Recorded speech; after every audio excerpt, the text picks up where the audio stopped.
ஆதார் எண்ணுடன் பேன் கார்டை இணைப்பதற்கான கடைசி தேதி டிசம்பர் 31.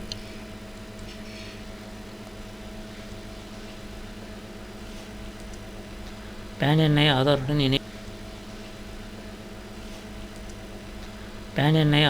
இணைப்பது ஏன் அவசியம்?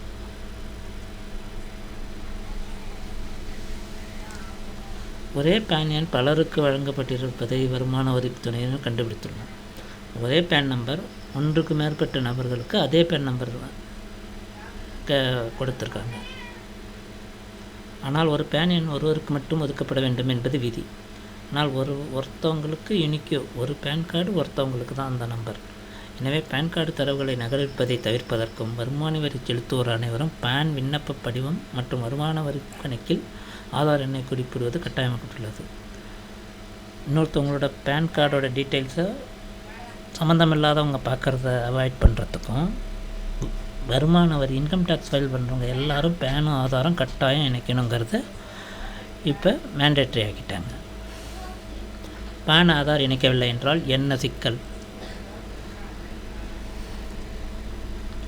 பேன் ஆதார் இணைக்காத ஒருவர் வருமான வரி கணக்கை தாக்கல் செய்ய முடியாது. இந்த பேனு ஆதாரையும் லிங்க் பண்ணலைன்னா அவங்க டேக்ஸ் ஃபைல் பண்ணவே முடியாது. நிலுவையில் உள்ள வருமான வரி கணக்கை செயல்படுத்த முடியாது. ஆல்ரெடி ரெகுலராக டேக்ஸ் கட்டிட்டு வர்றவங்க இன்வேலிட் பேன் ஆகிடுச்சுன்னா ரெண்டும் இணையாமல் இருந்து அவங்க கண்டினியூவாக டேக்ஸ் பே பண்ண முடியாது.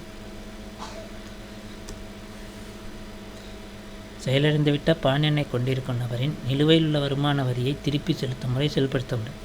இப்போ டேக்ஸ் பெண்டிங் இருக்குன்னா அதை இன்வேலிட் பேன் இருக்கிற அந்த நபர் அதை செலுத்த முடியாது. தவறான அல்லது பிழையுடன் இருக்கக்கூடிய வருமான வரி அறிக்கையை மாற்றுவது தொடர்பான செயல்முறையை மேலும் தொடர முடியும்.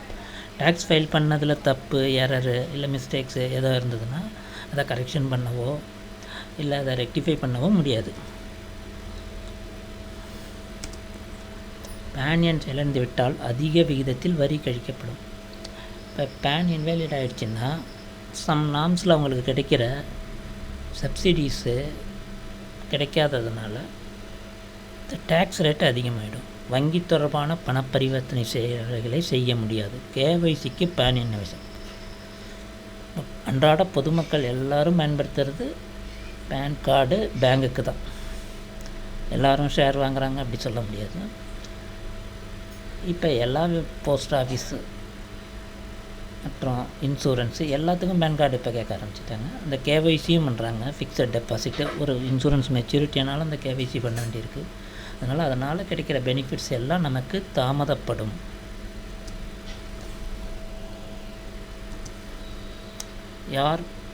பேன் ஆதார் இணைப்பு யாருக்கு கட்டாயமில்லை? 80 வயதுக்கு மேற்பட்டவர்கள், above 18 years, super senior citizen, வருமான வரி சட்டத்தின் கீழ் வர some special categories people, below poverty line, இவங்கெல்லாம் வருமான வரி சட்டத்தின் கீழ் வராதவர்கள், இந்திய குடிமகன் அல்லாதவர்கள், நான் இந்தியன் சிட்டிசன், இவங்களுக்கெல்லாம் கட்டாயம் தேவையில்லை. எனவே உங்கள் பேன் எண்ணை ஆதாருடன் டிசம்பர் 31 அவசியம் இணையுங்கள். பேன் டீட்டெயிலும் ஆதார் டீட்டெயிலும் ஐடென்டிக்கலாக இருந்துச்சுன்னா ஈஸியாக அதை இணைச்சிடலாம். அது எப்படி இணைக்கிறதுங்கிற வீடியோ நான் பின்னாடி போடுறேன். பேன் டீட்டெயிலும் ஆதார் டீட்டெயிலும் ஐடென்டிக்கலாக இல்லாமல் இருந்தால் ஒன்று பேன் கார்டுலேயோ இல்லை ஆதார்லேயோ எது கரெக்டோ அதை கரெக்ட் பண்ணி ஐடென்டிக்கலாக்கிட்டு அப்புறம் தான் இணைக்கணும். இந்த ப்ராசஸ் மினிமம் 15 days எபோவ் ஆகும். அப்படியும் அதை செய்ய முடியாதவங்க அட்லீஸ்ட் அந்த பேன் கார்டுக்கு உண்டான ஃபைனை கட்டி வச்சிங்கன்னா 1000 ரூபாயை அந்த இன்வேலிட் ஆகாமனாச்சும் தடுக்கப்படும். எனவே எல்லோரும் டிசம்பர் 31 இந்த பேன் ஆதாரை லிங்க் செய்ய வேண்டுமாய் கேட்டுக்கொள்கிறேன். நன்றி, வணக்கம்.